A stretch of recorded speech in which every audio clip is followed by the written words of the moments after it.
Welcome to Football Coach's Edge. I'm the coach. This is episode 3, How to Visualize in Football. In episode 2, I defined sports visualization and made the case for why it works by providing you with examples of some of the research and science behind it. In this episode, I will introduce the types of visualization and basic and advanced visualization techniques for use in football. So let's start with the two types of visualization. There is what is known as process visualization, which is the actions that you need to take to become successful at something.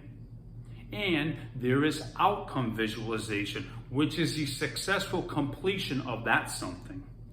For example, if you are coaching your players on how to block, their process visualization will be the steps and form needed to engage the block, and their outcome visualization would be the perfect drive or pass block of the defender.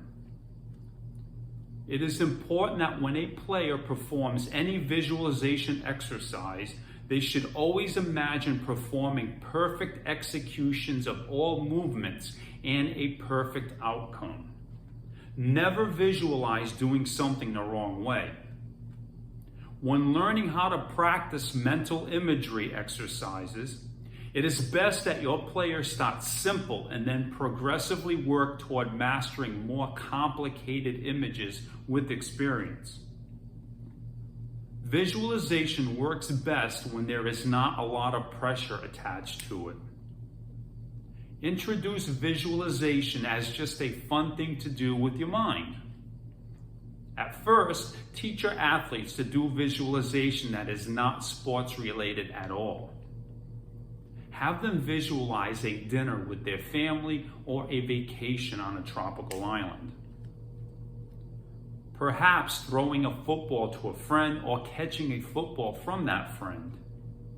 As you practice with your team more, you can add in more sports-related imagery. So, here is a basic visualization technique involving 4 simple steps. Step 1, have an idea for something specific that you want to imagine doing well in the game, such as running perfect routes or tackling with good mechanics like you were taught in practice. Step 2, get your body comfortable. You want to focus on what you're doing without your body reminding you of its problems. Step 3, breathe a little bit deeper and a little bit slower than you normally do. Breathe into your belly as this triggers a relaxation response and opens your mind to this power. It's optional whether you want to close your eyes or not. And then step 4, direct your thinking and focus to the act of performing your best for what you came up with in step 1. In other words, what you will be doing is mentally practicing performing your skills beautifully and effectively. Visualize performing the skill over and over again. Visualize in slow motion and see things as if from your own eyes. Here's some specific football visualization examples. A quarterback mentally practices his footwork in the pocket for every type of situation. Offensive lineman imagines recognizing the defensive line running stunts and being in the proper position for each one. Running backs imagine their arms locked around the ball like a safe to eliminate fumbles. Defensive backs mentally practice reacting to receiver movements. It is important that you determine the best way to introduce and teach these basic visualization techniques to your players. After all, who knows them better than you? Once you think that they are comfortable and have mastered these basic visualization techniques, you can now begin to introduce advanced visualization techniques. Please understand that advanced visualization techniques do not have to be taught within the first season. It could take more than a season to master the basic techniques and will take much longer to master advanced techniques. So you need to be patient with the process. So let's explore advanced sports visualization techniques. To maximize all the benefits that sports visualization offers, your players need to learn to visualize with emotion and engage all 5 senses.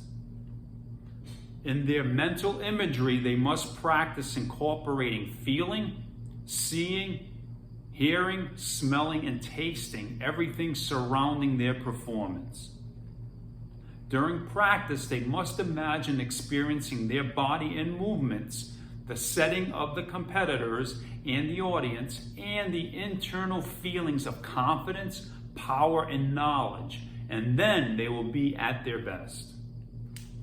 This is hard to initially master, but many elite Olympic athletes, for example, show that the winners are the ones doing this.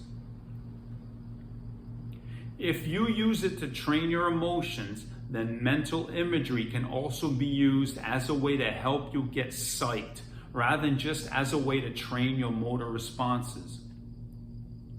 Using it in this way, you can train yourself to recall any sensations you might benefit from during events, such as emotions of confidence and motivation. In visualization practice, you should vividly picture your mental imagery with as much emotional color as possible, which will increase your ability to call on the right emotions as needed during any athletic performance. Emotions you might choose to master include arousal, endurance, grit, courage, optimism, and confidence. To introduce visualizing with emotion, ask your athletes to remember a game situation. It could be a time they scored, made a great play, or just performed their best.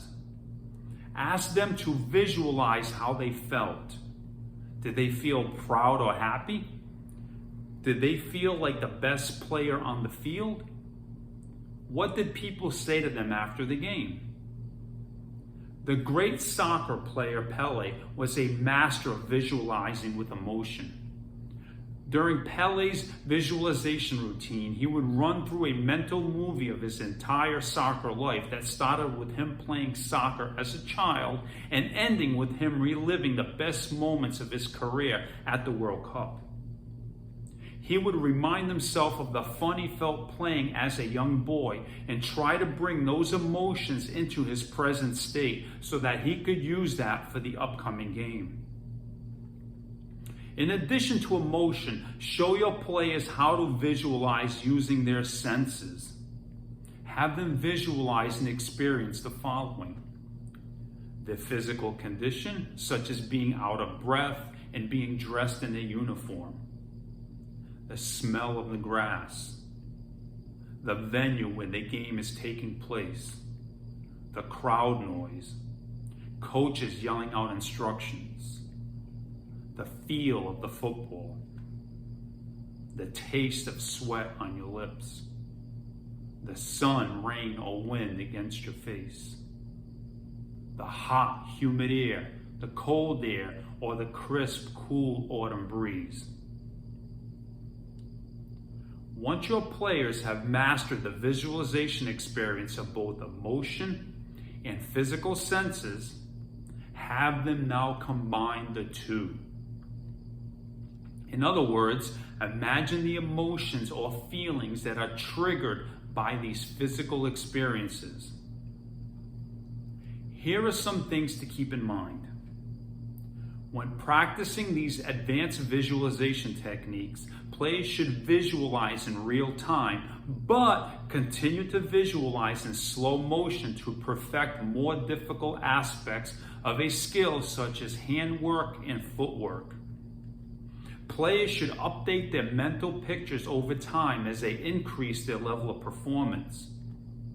Players should evoke and incorporate the same emotions that would arise during the game. Remember, this is much more difficult than it seems and will take time to master. So just be patient with the process. In my upcoming episodes, I will show you how to effectively put these techniques to use in a number of situations. This concludes episode 3, How to Visualize in Football. Please join me for episode 4, Visualizing in Football for Confidence and Absence of Fear, where I will show you how visualization can remove all fear and anxiety from your players.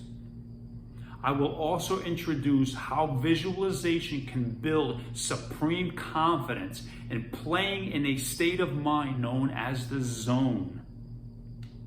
Until then, this is the coach reminding you that the edge lies outside the box.